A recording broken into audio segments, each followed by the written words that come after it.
Boa noite, caros ouvintes. Estamos começando nesta segunda-feira, 23 de fevereiro de 2026, em nome do Pai, do Filho e do Espírito Santo, o programa Kairos Tempo de Graça de número 1038. Eu sou Paulo Miziara e ficaremos juntos até as 9h30 da noite nos 1.600 kHz AM da rádio 9 de julho.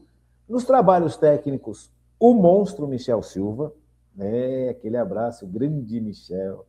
Quero agradecer demais à Paróquia Nacional do Brasil por manter esse nosso programa no ar e quero agradecer as mensagens que eu recebi no dia 5 de fevereiro deste ano. Vamos lê-las? Vamos ler essas mensagens que é importante, né? Hanna Ranagusco. Boa noite, doutor Paulo. Ótima aula. Importante procurarmos viver segundo os valores cristãos. Deus abençoe todos nós. Então, é verdade, é super importante viver de acordo com os valores cristãos, debaixo do poder do Espírito Santo. Não só com a nossa força, não só com a nossa vontade, não só com o nosso esforço, mas debaixo da graça de Deus, com o poder de Deus e com a luz de Deus. E eu agradeço o elogio ao programa, mas vamos oferecer esse elogio ao Espírito Santo, porque a obra é dele, né?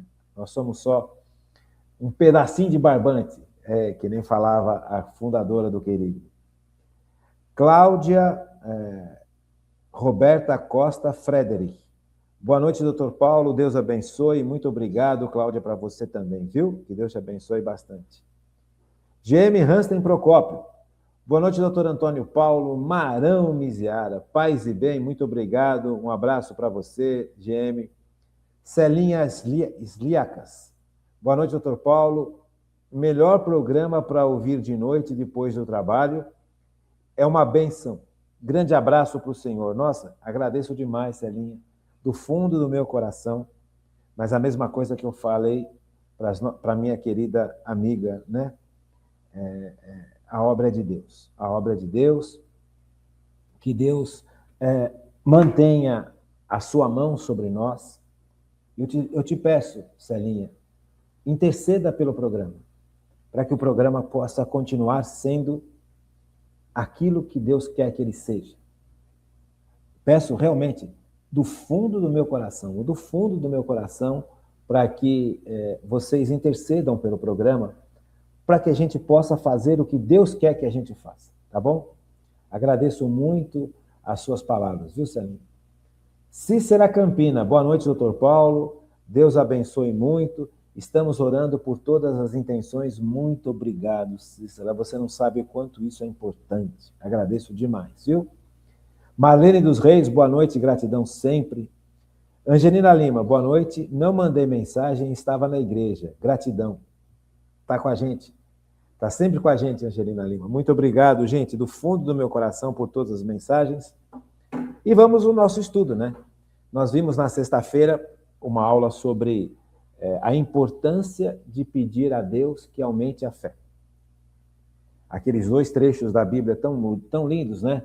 Lucas 17, versículo 5, onde Jesus instrui os seus discípulos em pontos importantes e diante da dificuldade que os discípulos perceberam frente àquelas explicações de Jesus, dificuldades pessoais. Como é que nós vamos colocar isso que Jesus está nos pedindo em prática? Porque nós percebemos a nossa fraqueza. E eles pedem, aumente a nossa fé. Senhor, aumente a nossa fé. E Marcos 9, aquele pai desesperado de ver o filho dele nas mãos do demônio e nas mãos da doença. Aquele pai que praticamente tinha perdido a fé, ainda mais quando ele levou o filho para ser curado pelos discípulos e os discípulos não conseguiram curar. Veja que teste para a fé de um pai, né? E Jesus pergunta se quando Deus fala, quando Deus age, quando Deus propõe, Jesus pergunta para o pai, acreditas? Aí o pai responde, creio, mas Senhor, aumenta a minha fé. Veja, então, é importante que a gente tenha essa perspectiva. Nós, quando trabalhamos as coisas de Deus, nós precisamos ter perspectivas corretas. Como é que eu faço para ter esse processo de aumentar a fé? Como é que isso vai acontecer na minha vida? É mágica? É automático? É uma realidade assim que vai acontecer normalmente? Veja, Deus fez a humanidade, cada um de nós, livres. Então, a responsabilidade de crescer nas 3 virtudes teologais que nos chegam de Deus, Deus nos dá, mas nós temos a responsabilidade de fazer isso crescer e funcionar. E Deus, além de nos dar as 3 virtudes teologais, fé, esperança e caridade e amor, Ele nos dá a sua graça que nos santifica, que nos fortalece. Ele nos dá a sua presença em nós. Ele nos faz filho dele, filhos e filhas dele. Então ele muda tudo em nós para que a gente possa realmente crescer na fé, crescer na esperança, crescer no amor, crescer na caridade, porque são capacidades sobrenaturais que nos são dadas. Não nascem conosco. O amor humano é muito pequenininho. A esperança humana é muito pálida e é uma esperança que vive para este mundo, voltada para este mundo. A esperança como virtude teologal nos faz olhar para onde nós iremos, para o céu. Não é só o mundo. E a fé é tudo isso que nós estamos trabalhando, só que isso tudo precisa crescer em nós. Deus deu pelos méritos de Cristo, mas isso precisa ser desenvolvido. E a responsabilidade para desenvolver é nossa. Então, como é que a gente faz para que essas 3 virtudes teologais, eu estou falando atualmente sobre a fé, mas as 3 virtudes teologais que nós recebemos de Deus, fé, esperança e caridade, precisam ser desenvolvidas. Então, da mesma forma que eu vou tentar explicar, como é que a gente faz para crescer na fé, serve também como para crescer na esperança e serve também para crescer no amor. Então, veja, essas aulas sobre fé, eu tenho baseado, para quem quiser se aprofundar mais, eu tenho baseado numa linha de um pregador chamado Fray Nelson Medina. É um dominicano, é um pregador dominicano, lá da Colômbia. Então, se você colocar no Facebook, no YouTube, Fray Nelson, tudo junto, Fray Nelson, entra na página do Fray Nelson. Então, essa parte, esse estudo sobre fé, eu tenho baseado pelo Catecismo da Igreja Católica, tenho baseado sobre os ensinos que o Fray Nelson faz, e tenho baseado em outras, me baseio também em outras fontes, só que não vai dar para passar todas as fontes para vocês, que é muita coisa. Agora, se você quer aprofundar mais sobre esse tema de fé, mais sobre esse estudo sobre a fé, o Fray Nelson ele traz uma série de formações sobre fé. Uma série. Ele vai pelo mundo inteiro fazendo formação, ensinando. Ele mora lá na Colômbia, mas ele prega pelo mundo inteiro e todas as pregações que ele faz nos retiros que ele dá estão gravadas nessa página do YouTube. Lá você tem temas sobre fé, sobre esperança, sobre caridade, sobre igreja, sobre as virtudes humanas, sobre os mandamentos, sobre quem é Deus, Deus Pai, Deus Filho, Deus Espírito Santo, sobre toda a espiritualidade católica, os santos, as santas, sobre filosofia. Quer dizer, é uma página do YouTube muito completa, muito legal, muito segura, muito voltada para a sã doutrina. Então, é uma formação profunda, bonita, e vale a pena você estudar também por lá. Então, se você não conhece Fray Nelson, é só procurar Fray Nelson Medina, que você vai entrar na página do Fray Nelson, tá bom? Então, só para você saber da onde mais ou menos eu tiro todos esses estudos e essas formações, né? Então, são várias fontes, mas essas fontes aqui são fáceis de você, o Fray Nelson é fácil de você acessar e é riquíssimo esse estudo, riquíssimo, riquíssimo, riquíssimo. Então, quando você está disposto a aprender mais, a aprofundar mais sobre o tema, porque nós precisamos continuar estudando, né? Depois da virtude da fé, nós vamos estudar a virtude da esperança, depois a virtude do amor. Então, tem que tocar o barco. Então, se você quer aprofundar Frei Nelson, tá bom? Você tem aqui no Brasil, você tem muita gente boa também. Você tem o Padre Paulo, você tem o Felipe Aquino, você tem alguns recursos importantes no Brasil também que te ajudam a estudar. Eu gosto muito eu me identifico muito mais, por exemplo, com o Frei Nelson do que até mesmo com o Padre Paulo e com Felipe Aquino, mas eu consulto muitas vezes o Padre Paulo, consulto o Felipe Aquino, consulto esses padres, eu consulto muitos padres aqui da minha paróquia, o Padre Miquelino, só que aí você não tem acesso, né, a esses padres que eu muitas vezes vou buscar alguma informação, presto atenção nas homilias que eles fazem, então não dá para passar tudo para vocês. Então, por favor, intensifique o seu estudo. Não fique só na nossa formação. Vai mais além, tá bom? Então, vamos lá. Segundo o Frei Nelson Medina, essa aqui está baseada, aqui para frente, é baseada totalmente no Frei Nelson, tá? Eu só vou, de certa forma, trazer para você o que eu ouvi dele, o que eu aprendi dele, vou trazer também, colocando as minhas coisas, né?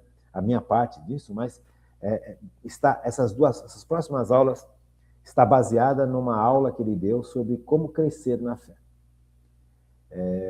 Deixa eu ver se eu até tenho aqui, porque aí eu posso até mandar aí pro monstro e depois ele... Não tenho aqui. Depois eu mostro para vocês. Que aula que é essa? Tá bom? Então vamos lá. O Frei Nelson ele explica uma coisa muito interessante. Como é que faz para crescer na fé? E ele dá 5 itens. Como é que faz para crescer na fé? Os 2 primeiros itens, ele nos traz o conceito do que atrapalha a nossa fé, o nosso crescimento na fé. E os outros 3 itens, efetivamente, são meios de crescimento da fé. Então, vamos repetir? Nessa aula do Frei Nelson, ele fala o seguinte, ele fala que para crescer na fé são necessários 5 pontos. 5 pontos para a gente estudar, que vai nos ajudar muito a crescer na fé. Os 2 primeiros pontos são negativos, ou seja, o que me atrapalha crescer na fé. E os outros 3 pontos desses 5 são efetivamente meios de crescimento na fé. Então, os 2 primeiros atrapalham e são importantes demais para a gente compreender e para evitar que isso aconteça na vida da gente, porque o que atrapalha a fé impede a fé de crescer. Então, nós vamos ficando cada vez mais sem fé. Isso é muito importante. E os outros 3 pontos são exercícios, né? São meios de crescimento da fé que são muito bonitos e muito fáceis de entender, tá bom?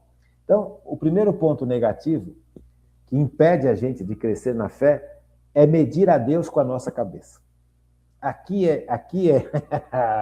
Aqui nós vamos apanhar bastante, porque nós estamos acostumados a medir tudo com a nossa cabeça.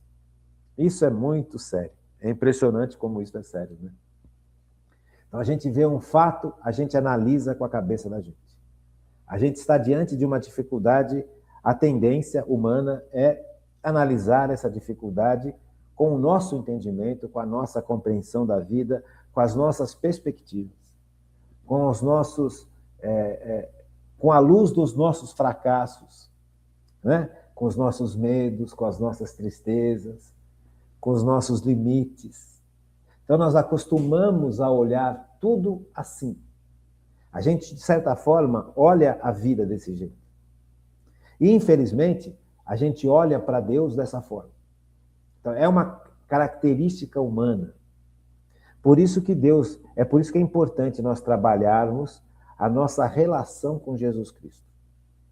Porque Jesus Cristo vai realmente curando a nossa forma de olhar o mundo. Como é que ele cura a nossa forma de olhar o mundo? Agindo pelo Espírito Santo, nos dando a sabedoria de Deus, nos dando aqueles 7 dons de santificação. A partir daqueles dons de santificação, nós vamos analisando o mundo e tomando decisões não mais só baseados na nossa inteligência, na nossa experiência de vida, na nossa forma de compreender as coisas e com as nossas forças. Porque aqueles 7 dons de santificação, eles realmente agem na nossa inteligência e na nossa vontade. Você compreende? Então, relembrando, né, com vocês que para a gente poder analisar as coisas com profundidade, com verdade, com sabedoria, não bastam as nossas capacidades humanas.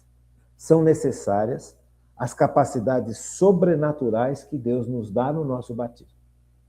Os 7 dons de santificação.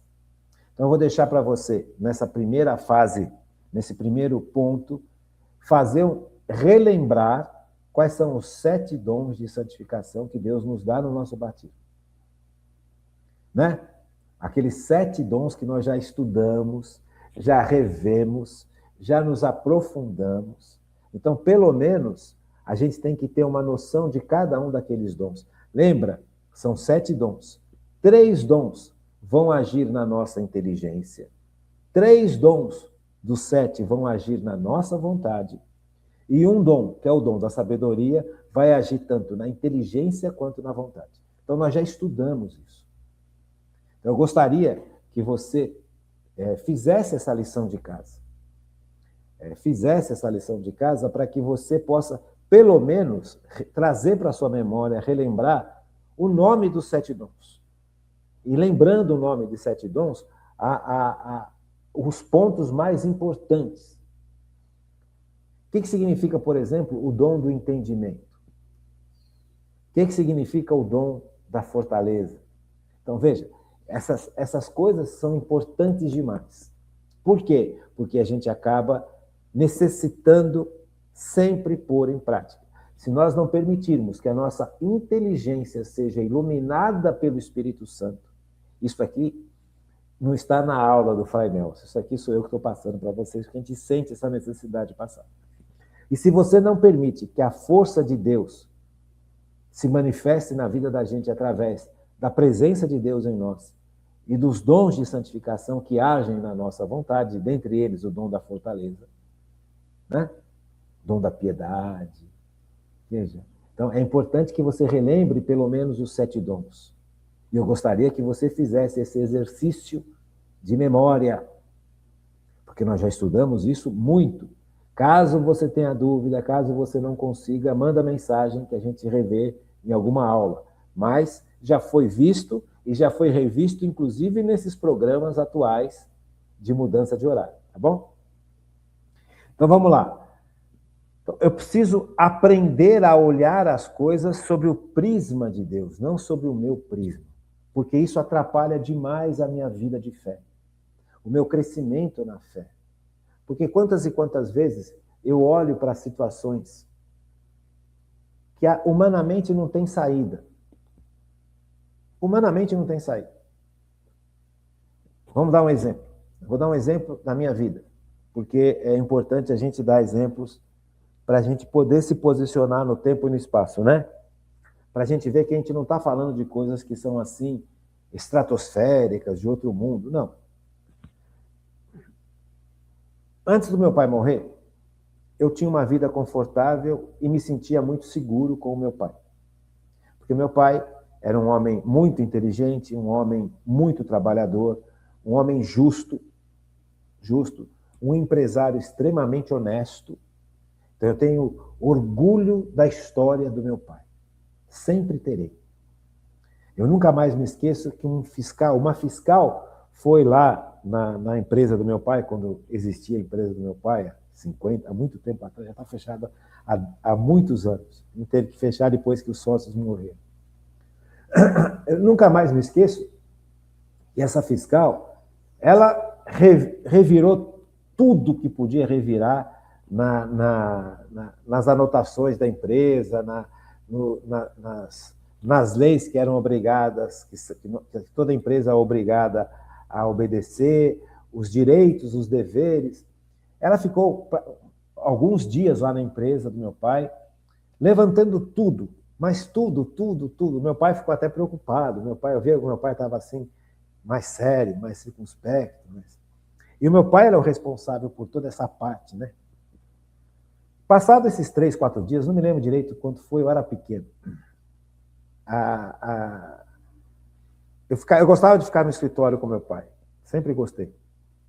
E lá pelas tantas, veio essa mulher, essa auditora fiscal, e levantou tudo que podia levantar.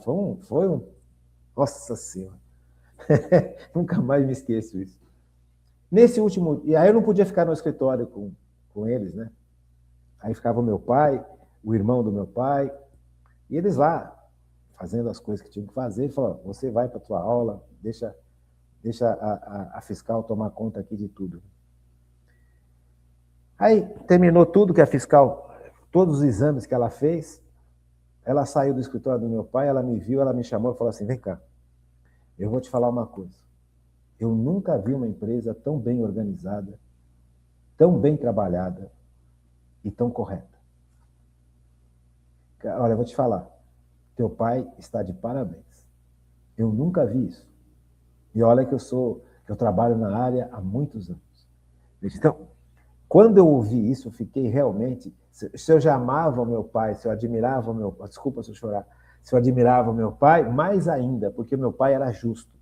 Meu pai e o irmão dele, o tio Nassib, eles não ficavam só na lei. E olha que a lei é extremamente exigente. No Brasil, parece que é um pecado você abrir uma empresa, porque o Estado vai contra a empresa.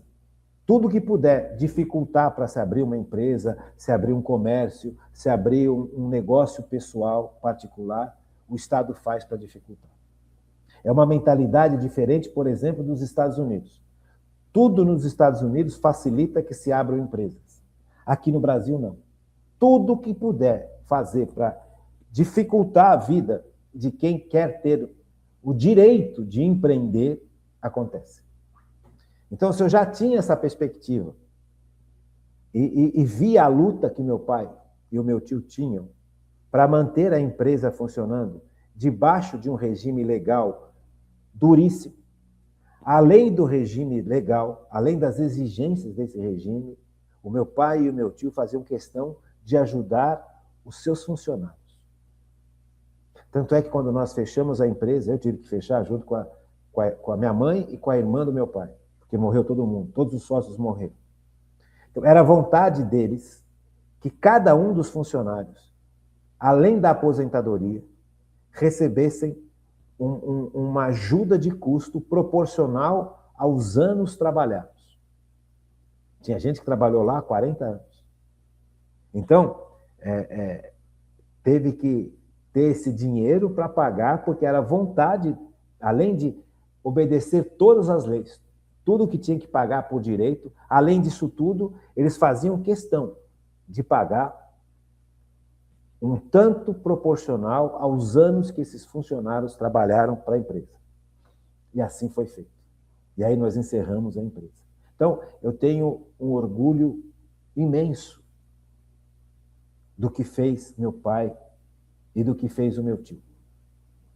Tenho, assim, uma visão, eu tenho uma base de amor prático, não é conversinha furada. É prático, é pôr o amor em prática. É olhar para aquele seu funcionário como eles olhavam, como pessoas do mesmo nível. Eles compreendiam a dificuldade daqueles homens, eles pagavam de forma adequada, pagavam justo e ajudavam. E no final da vida, quando eles já estavam mortos, ainda foi dado a todos eles uma ajuda de custo muito interessante e proporcional ao tempo que eles trabalharam. Então, quando essa mulher falou para mim, olha, o seu pai está de parabéns, porque eu nunca vi uma empresa tão bem organizada como essa. Não tem uma vírgula fora do lugar. Ela revirou tudo. Veja, então, a minha ligação com meu pai era uma ligação extremamente profunda, de uma admiração, assim, imensa, e de uma segurança imensa. Aí meu pai morre. Eu tive que encerrar a fábrica. E o dinheiro mingou. Eu poderia falar, não vou dar essa ajuda de custo para os funcionários. A parte da lei já está resolvida. Você entende? Veja. Então, eu tive que olhar para a vida sem o aparato de proteção, de amor e de perspectiva que meu pai me dava. E aí? Então, eu comecei a olhar a vida de uma forma muito angustiosa, né? Porque eu me senti muito fraco, muito pequeno, muito incapaz, muito diferente, não diferente do meu pai, mas muito aquém do meu pai. Então, eu comecei a ter medo de fazer uma série de coisas. Infelizmente, você acaba olhando para Deus com o mesmo prisma. Deus é infinitamente mais poderoso que meu pai. Deus é infinitamente melhor que meu pai. Deus é infinitamente mais justo que meu pai. Deus é infinitamente mais capaz, mais sábio, mais eterno que meu pai. Então veja, quantas e quantas vezes eu olhei para Deus com a perspectiva de olhar para o meu pai. Porque meu pai, por melhor que ele fosse, ele tinha lá os seus limites. Veja, então a minha fé em Deus, era uma fé muito precária. E essa fé precária era uma fé que impedia que eu desse passos maiores que eu deveria dar. Porque eu de certa forma, enquadrei Deus nas perspectivas humanas do meu pai, que eram extremamente positivas. Mas nada se compara ao poder e à capacidade de Deus, você percebe? Então, eu comecei a olhar a Deus olhando para o meu pai.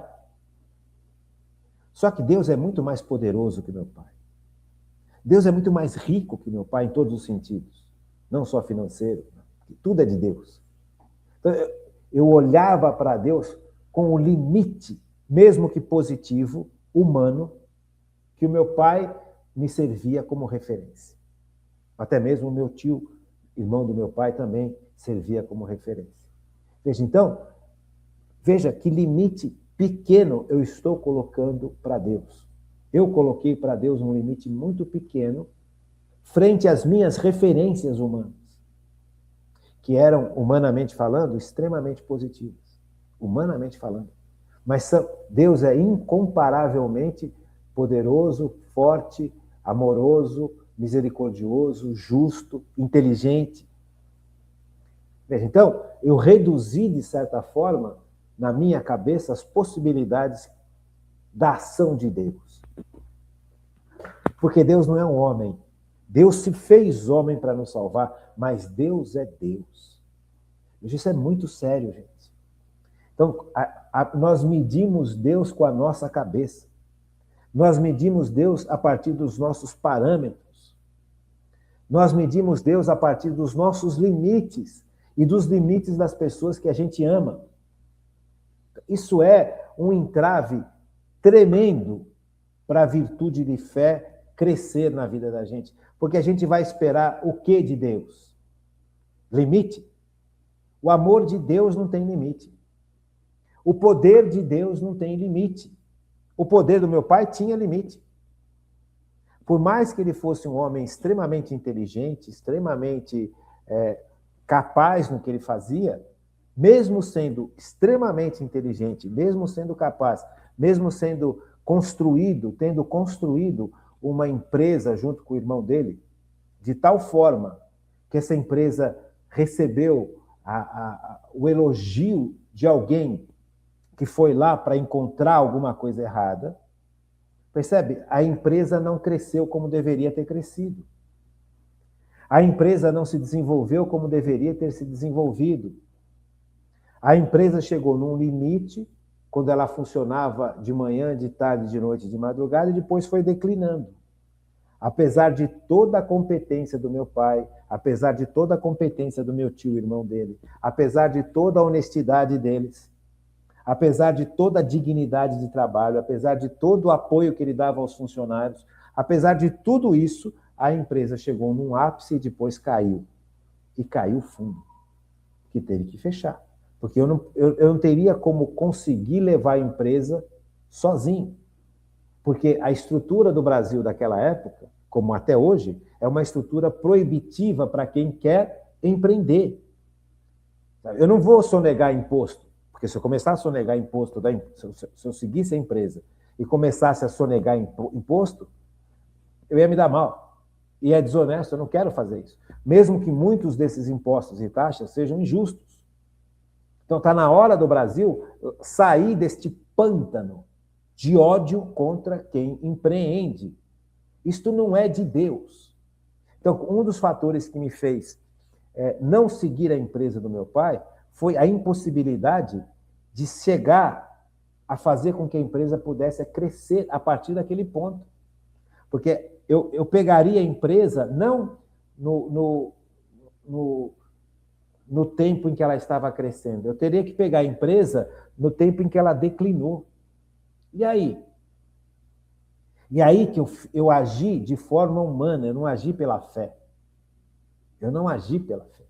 Porque lá no fundo do meu coração, uma voz falava, segue.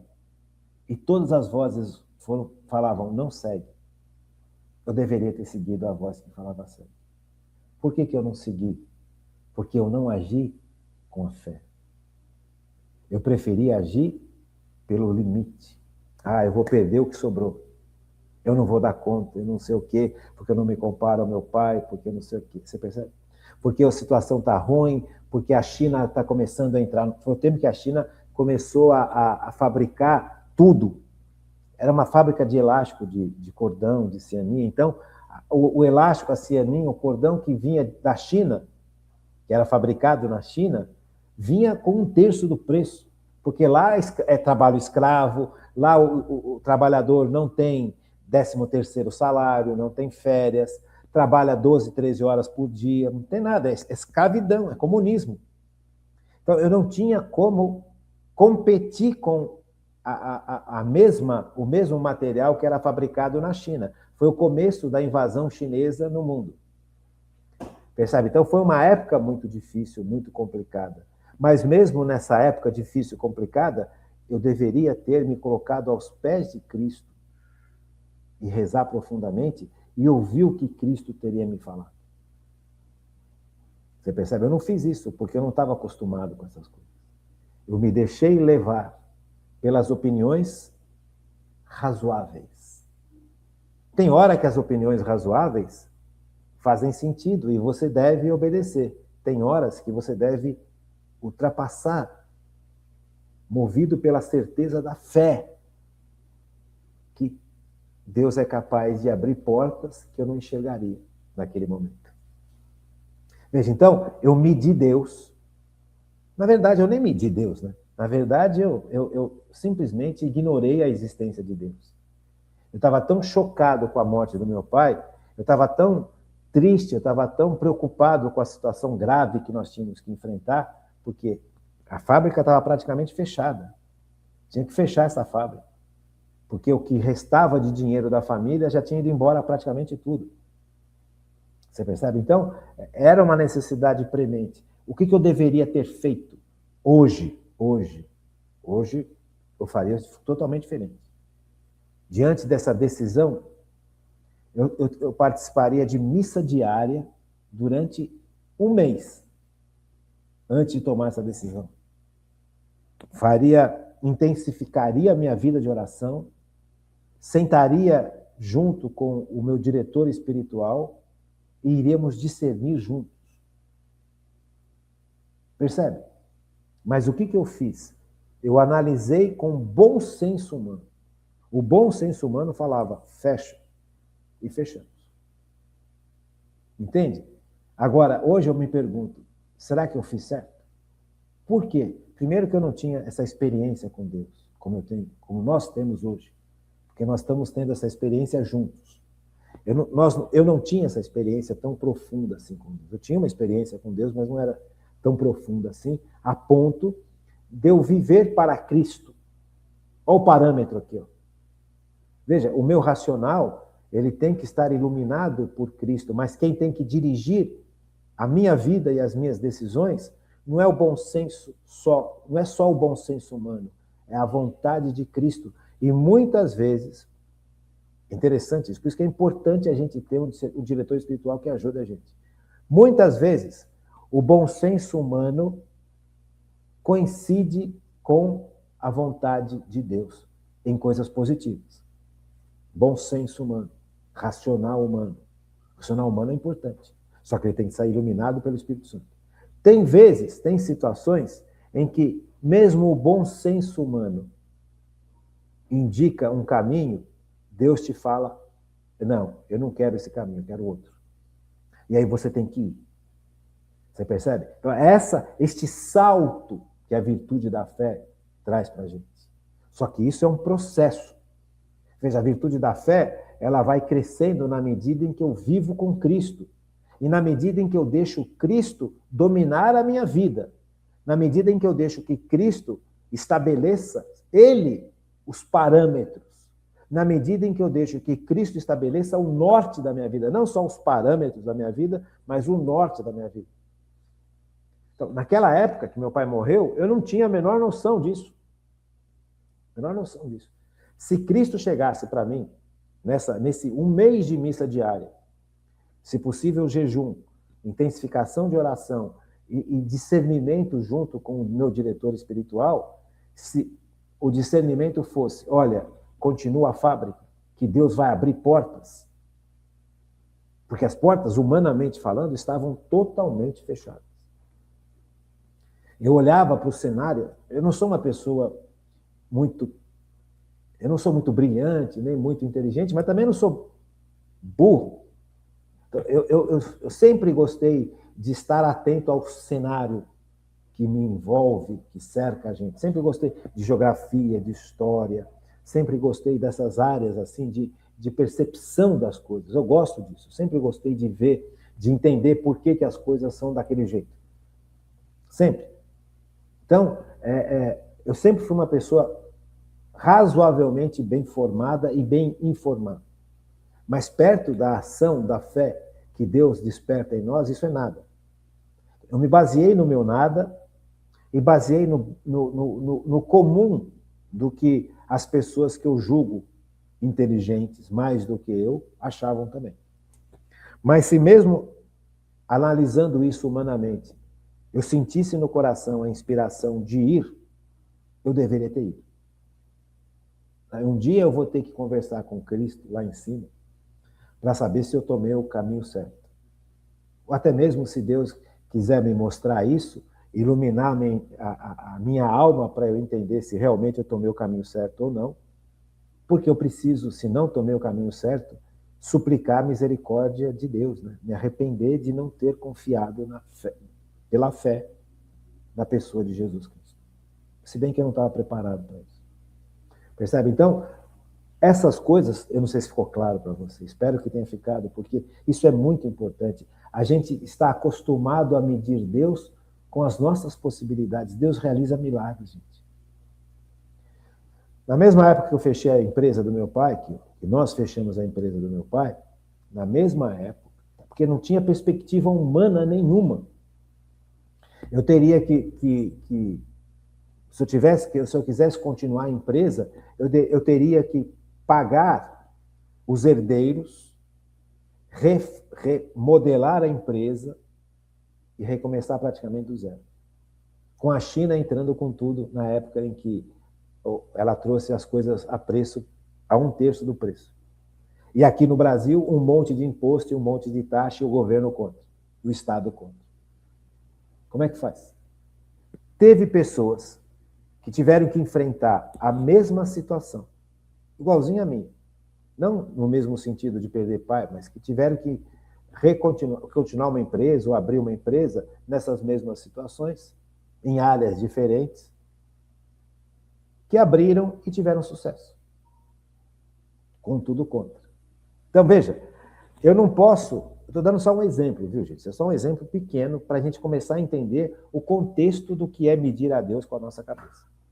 Então, por mais bem intencionado que eu seja, por mais esforçado que eu seja, por mais facilidade que eu tenha de entender o cenário que nos cerca, isso não pode ser só o parâmetro das minhas escolhas. Porque Deus é capaz de ultrapassar tudo isso. Quando, por exemplo, eu vejo um cenário que não tem saída humana, para Deus tem saída. Para mim, não. Só que Deus vê a saída humana e Deus dá a saída. Não só ele enxerga, como ele que providencia a saída de uma situação que para nós humanos não tem saída, aparentemente falando. Então, eu vivi, acho que você também já viveu situações na vida em que você percebeu, humanamente não tem o que fazer aqui.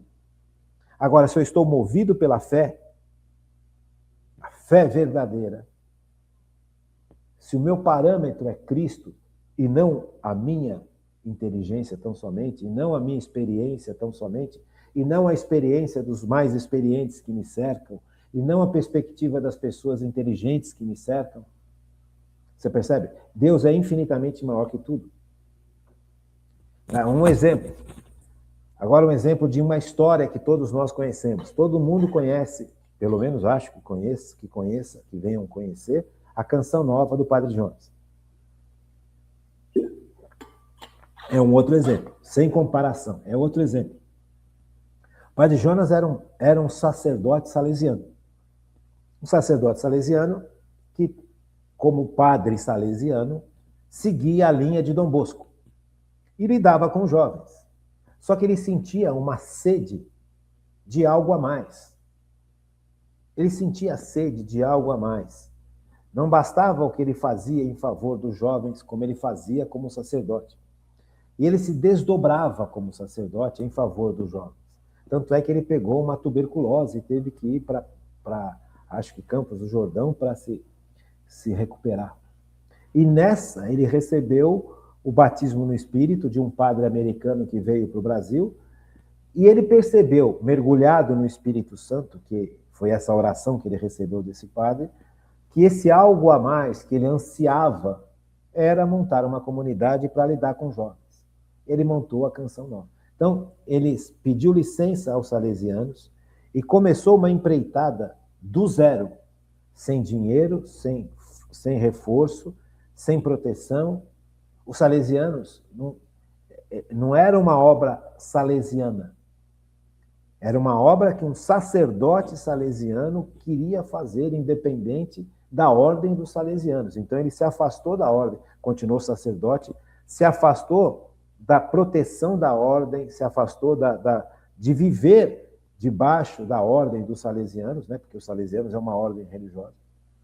Então eles têm as comunidades, eles têm então, tudo funcionando. Então ele sai de uma estrutura que funciona para montar uma estrutura nova, do zero, sem nada, sem apoio, sem... Por quê? Porque ele não ficou olhando para a segurança que ele tinha nos salesianos. Ele continuou sacerdote salesiano, mas ele não estava mais na comunidade. Ele teve que começar uma obra do zero. Sem dinheiro, sem perspectiva. Todo mundo falava para ele, você está louco, né? Você está completamente louco. Mas ele sentia. Veja, ele não mediu Deus a partir dele, a partir das capacidades humanas dele, a partir só do bom senso humano, a partir do poder humano. Ele deu o passo baseado no poder de Deus. É o contrário. Eu dei um passo baseado no bom senso humano. Ele deu um passo baseado no poder de Deus. A fé do Padre Jonas era tanta que é a fé dos fundadores. Esta fé é um carisma. Além de uma virtude teologal, é um carisma. Você percebe? É um dom de Deus. É um dom, é um carisma e é uma virtude. Então, o Padre Jonas se deixou mover pela virtude da fé, pelo dom da fé, dom espiritual da fé e o carisma da fé. E ele montou uma comunidade. Do nada, do zero, fraco, doente praticamente. Então ele começou a uniu-se com alguns jovens e dessa união de sacerdote com leigos, eles montaram uma comunidade de vida. E essa comunidade hoje é imensa. A Canção Nova tem televisão, tem rádio, está estabelecida no Brasil, está estabelecida no Vaticano, está estabelecido em vários países, porque este homem não se baseou em si. Esse homem realmente se lançou no poder de Deus. Ele não mediu Deus com a sua cabeça. Ele se colocou debaixo do poder infinito de Deus. É o que Deus, Jesus fala para aquele homem, né? Daquele pai que está sofrendo, né? Aquele pai do jovem epilético que chega para Jesus e fala se Jesus poderia alguma coisa porque os seus discípulos não puderam nada, né? Aí o que ele disse? E eu tendo lançado muitas vezes ao fogo e à água para o matar. Se tu, porém, podes alguma coisa, ajuda-nos, compadece-te de nós. Você acha que, por exemplo, alguém que está vivendo debaixo dessa incredulidade é capaz de uma obra como essa do Padre Jonas? E olha o que Jesus fala. Disse-lhe Jesus, se podes alguma coisa, tudo é possível ao que crê. Desculpa se eu chorei na sexta-feira passada. Porque eu percebo que a minha fé precisa crescer muito. Veja, palavra de Cristo. Tudo é possível ao que crê. E nós esquecemos disso. Nós não vivemos nisso. Nós não alimentamos a nossa fé dessa forma. Nós olhamos para Deus como se Deus fosse limitados como nós somos. Nós olhamos para o poder de Deus como se Deus estivesse preso aos ataques do inimigo que o inimigo de Deus faz ao mundo. Nós olhamos para a providência de Deus como se ela estivesse travada, porque há muita coisa errada no mundo. Nós perdemos a perspectiva de fé, assim como esse pai. Eu posso falar por mim, talvez eu não possa falar por você, mas por mim eu posso falar. Sabe, essa perspectiva dessa fé expectante, desta fé de certeza de que Deus pode tudo. Veja, então, este é o nível de fé para o qual nós somos chamados a viver. A estar neste nível e viver neste nível. Eu, durante muito tempo, trabalhei com cura interior. Então, nos querigmas, nós trabalhávamos, fazíamos encontros, e aí para fazer oração de cura, muita gente foi curada e muita gente não foi curada. De certa forma, isso me incomodou muito, e eu fui me afastando do exercício da oração de cura. Por quê? Porque eu fui perdendo a fé em Deus. Eu tinha uma expectativa diferente daquela que Deus tinha. A minha expectativa era que Deus curasse aquela pessoa daquilo que aquela pessoa estava pedindo para ser curada. Mas a expectativa de Deus para aquela pessoa era totalmente diferente. A expectativa de Deus para aquela pessoa, no caso, de não ter curado uma doença, por exemplo, era que aquela doença serviria para a santificação dessa pessoa. Então eu olhava para aquela cura que não acontecia e aos poucos eu fui perdendo esta perspectiva de uma fé absoluta. Porque eu analisei Deus com a minha cabeça. Puxa vida, Deus não fez essa cura. Mas o que Deus está fazendo é muito maior e muito melhor do que eu esperava que Deus viesse a fazer. Por quê? Porque eu estou analisando Deus com a minha cabeça. Eu estou analisando Deus com a minha perspectiva. Eu estou analisando Deus com a prepotência de achar que eu sei o que é melhor para aquela pessoa. Quantas pessoas se afastam da oração de cura por causa disso? Porque, olha, não aconteceu tal cura. E aí fica todo mundo decepcionado, triste. Por que não aconteceu tal cura? Talvez porque Deus não quisesse, naquele instante, aquela cura.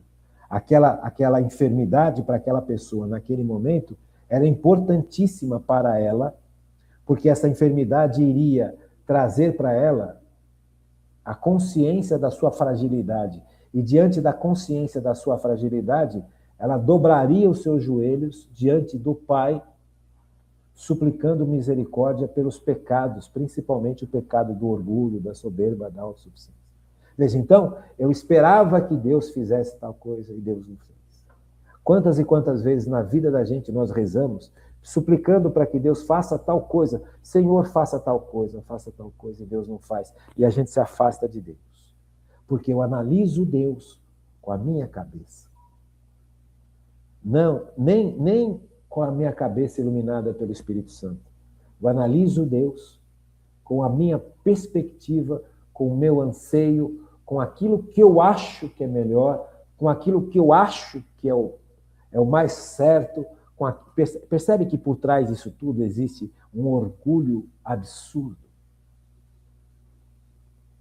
Que Deus tenha misericórdia de todos nós. Por isso que eu falo, nós não podemos julgar ninguém.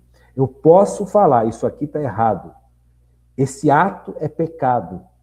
Essa situação está errada. Mas julgar a pessoa, não só eu acho e percebo que está errado, e tenho o dever de falar que está errado, mas julgar a pessoa que está cometendo o erro não tem esse poder. Porque todos nós erramos, todos nós fazemos bobagem, todos nós caímos no orgulho.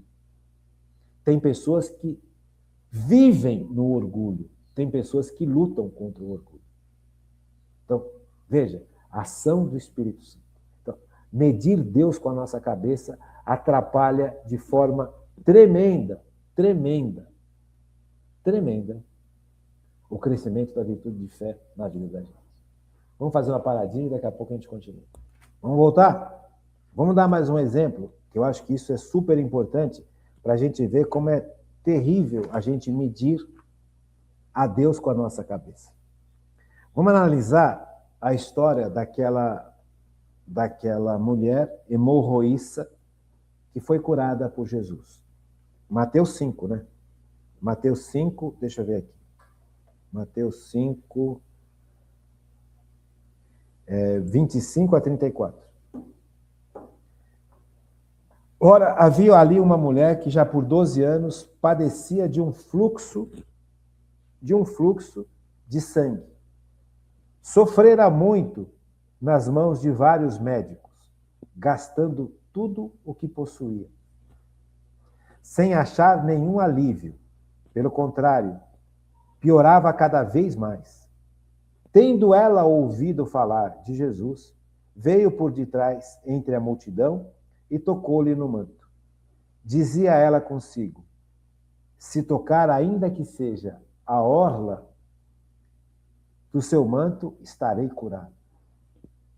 Ora, no mesmo instante, se lhe estancou a fonte de sangue, e ela teve a sensação de estar curada. Jesus percebeu imediatamente que saíra dele uma força, e voltando-se para o povo, perguntou: quem tocou minhas vestes? Responderam-lhe os discípulos: vês que uma multidão te comprime e perguntas: quem me tocou? E ele olhava em derredor para ver quem o fizera. Ora, a mulher, atemorizada e trêmula, sabendo o que nela se tinha passado, veio lançar-se-lhe aos pés e contou-lhe toda a verdade. Mas Jesus disse para ela: filha, tua fé te salvou. Vai em paz e ser curada de todo o mal. Veja, essa mulher chegou no limite das forças humanas. O que é essa hemorroíça? A mulher todo mês, quando ela está, ela entra como é que eu explico isso? A mulher todo mês tem o seu ciclo menstrual. A menstruação. A menstruação é o sangue que forrou o útero, se caso o útero recebesse o óvulo que foi tocado pelo espermatozoide, fecundado pelo espermatozoide. Então, a mulher, ela tem o óvulo, esse óvulo foi fecundado pelo espermatozoide, sai de uma determinada região e se instala no útero. Para o óvulo, que aí já é um ser humano, o espermatozoide já fecundou o óvulo.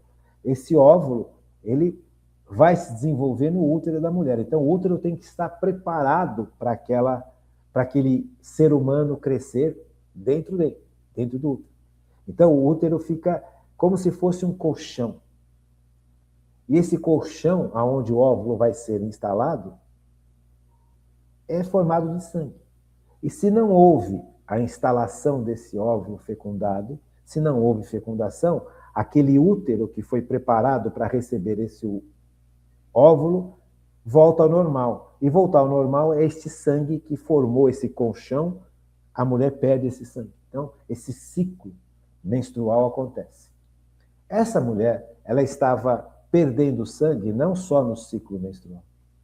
Ela, por algum motivo, ela continuou perdendo sangue. Continuou perdendo sangue, perdendo sangue. E o sangue tem um sentido também, na Bíblia, não só físico, como de vida. Então, essa mulher perdeu vida, estava perdendo força. Imagina você sangrar todo dia. Imagina como enfraquece uma pessoa que está perdendo sangue todo dia. Então, essa mulher estava sem forças, ela estava diante de uma doença complicadíssima, sem dinheiro, porque ela já tinha procurado todo tipo de ajuda humana e não tinha conseguido nada. Então, ela estava pobre, independente, dependente, sozinha, sabe? Ainda era vista como impura, porque uma mulher que sangra, para os judeus daquela época, era considerada impura. Então, ela não podia estar na cidade, ela não podia se apresentar, ela tinha que ficar fechada em casa. Essa mulher estava numa situação deplorável, perdendo a vida, quase que morrendo, no fundo. É de uma pessoa que chega nesse estado, qual que é a reação? Como é que ela olha para a vida? Como é que ela olha para o destino dela? Ela olha com raiva, com ódio, com revolta. Por que comigo? Por que comigo? Por que comigo? Percebe? Veja, como é que é, naquele instante, a relação dela com Deus? Como é que ela olhava para Deus? Como é que ela olhava para ela mesma? Se ela vai analisar a vida a partir desse prisma extremamente real e extremamente negativo, ela vai olhar para Deus de que forma? Com desprezo, com tristeza, com ausência de fé, porque ela poderia estar fechada à virtude da fé que ilumina a inteligência do ser humano. E a virtude da fé nos garante que somos amados por Deus, apesar de tudo o que está ao nosso redor e de tudo o que nos acontece. A virtude da fé nos garante que Deus cuida da gente. Mesmo depois que nós já esgotamos todos os recursos humanos. Mas a virtude da fé continua te garantindo. Deus não te abandona. Só que o que a gente pensa? Veja, como é que eu vejo Deus? Eu estou medindo essa situação da minha vida pelo meu prisma, ou estou medindo essa situação da minha vida pela virtude da fé? Eu olho para Deus nesse momento, essa mulher está olhando para Deus nesse momento como um Deus indiferente, como um Deus incapaz, como um Deus injusto. Como que a gente olha para Deus nessas horas? Eu não posso medir Deus com a minha cabeça, porque a minha cabeça pode estar sujeita a uma série de complexos, de medos, de traumas, que são reais. Veja, essa mulher está perdendo tudo. Já perdeu tudo. E ela ouviu falar de Jesus. Percebe? É Jesus quem cura. E ao invés de entrar no desespero, ao invés de cair e de ceder para a doença, ceder para o sofrimento, ceder para o desespero, ceder para a falta de fé, ela correu contra tudo e contra todos. Porque se alguém a visse, por isso que ela foi escondidinha, e por trás tocou no manto de Jesus, porque ela sabia que ela estava impura perante o povo. Mas ela passou por cima de tudo, porque ela sabia, de alguma forma, que Jesus é capaz daquilo que nós não somos capazes. Virtude da fé. Percebe, gente? Então, nós precisamos sair dessa letargia humana. Nós precisamos sair dessa situação de que eu sou capaz de entender tudo, de medir. Eu tenho uma capacidade humana para entender determinados pontos, até determinados limites. Mas ali não passa. Ainda mais quando você está desesperado, angustiado, triste, para baixo, deprimido, frágil pela doença, fragilizado pela doença, pobre porque perdeu tudo, não tem mais perspectiva humana. Veja, é humano, mas nós não podemos viver pelo humano, nós precisamos aprender a viver pela virtude da fé. E a virtude da fé garante que Deus é infinitamente mais poderoso que tudo isso, que Deus é capaz de, se for bom para mim, se me levar para o céu, resolver com milagres coisas que nós não conseguimos resolver. Veja, essa falta de perspectiva do poder de Deus vai se instalando na vida da gente e a gente analisa a vida a partir dessa falta de perspectiva e a partir da situação que a gente acha que não tem mais saída. Veja, se para mim a salvação, a cura de um câncer vai ser bom, Jesus vai me curar do câncer. Se para mim a salvação chegou o meu tempo de morrer, porque se eu continuar vivo, é capaz de eu me afastar definitivamente de Deus e Deus não quer que eu me perca, chegou a minha hora. Percebe? Veja, a cura, ela acontece porque Deus é poderoso, infinitamente poderoso. Mas ela não acontece porque eu quero, ela acontece porque Deus tem para nós um caminho. E esse caminho, se eu me colocar nas mãos de Cristo, Deus me leva para esse caminho, e esse caminho visa o céu, visa a eternidade com Deus e visa o bem comum nessa terra. Veja, então, essa coisa de querer achar que eu sei o que é melhor, que eu sei, que eu posso acreditar. Veja, Deus é poderoso para abrir portas que humanamente nunca poderiam ter sido abertas. Não teríamos como abrir essas portas. Mas Deus pode abrir essas portas. Se isso for bom para nós.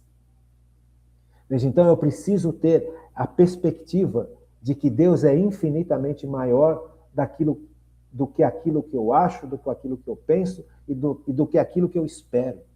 Deus é capaz de coisas que são absurdamente impossíveis para nós, mas para Ele é comum. O milagre, nós enxergamos como milagre. Deus enxerga como capacidade pessoal. A especialidade de Deus é milagre. A nossa é tão pequena. E nós medimos Deus não pela capacidade infinita de Deus. Nós medimos Deus pelo orgulho. Esse orgulho sutil, movido pelos nossos traumas, pelos nossos sofrimentos, por tudo aquilo que nos já abateu na vida. Só que Deus nunca é abatido.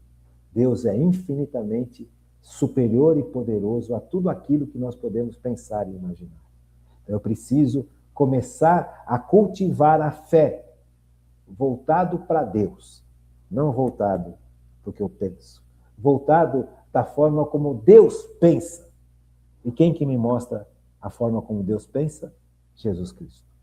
Por isso eu preciso estar intimamente ligado com Jesus Cristo, porque Jesus Cristo, a partir dos sacramentos da igreja, a partir da minha vida de oração, Jesus Cristo vai iluminando a minha forma de enxergar o mundo, de enxergar as situações e de enxergar caminhos aonde só Deus é capaz de enxergar. Vai ter momentos em que a gente vai ter que dar o primeiro passo, sem enxergar o caminho, porque aí Deus vai te levando.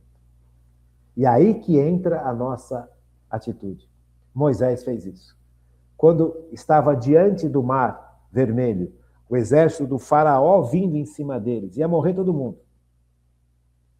Moisés enfiou o cajado na água, e aí o mar se abriu e o povo de Israel passou. Se Moisés não tivesse enfiado o cajado na água, o mar não se abria. O que Moisés fez? Obedeceu a perspectiva de Deus, a ordem de Deus, mesmo que a ordem de Deus não fizesse sentido. Senhor, os caras estão vindo, estão chegando, vão matar a gente. Mete o teu cajado na água. Senhor, estão chegando. Mete o cajado na água. Isso não tem lógica, não tem sentido humano. Mas Moisés obedeceu por fé. E ao que meteu o cajado na água, o mar se abriu. Aonde que Moisés iria esperar que o mar fosse se abrir? Mas era necessário, era a única forma possível de salvar o povo de Israel. Se Moisés metesse o cajado na água. Faz sentido, gente? Medir a Deus com a nossa cabeça é a pior decisão que a gente pode tomar, né? Fiquem com Deus. Uma boa noite. E até amanhã, se Deus quiser.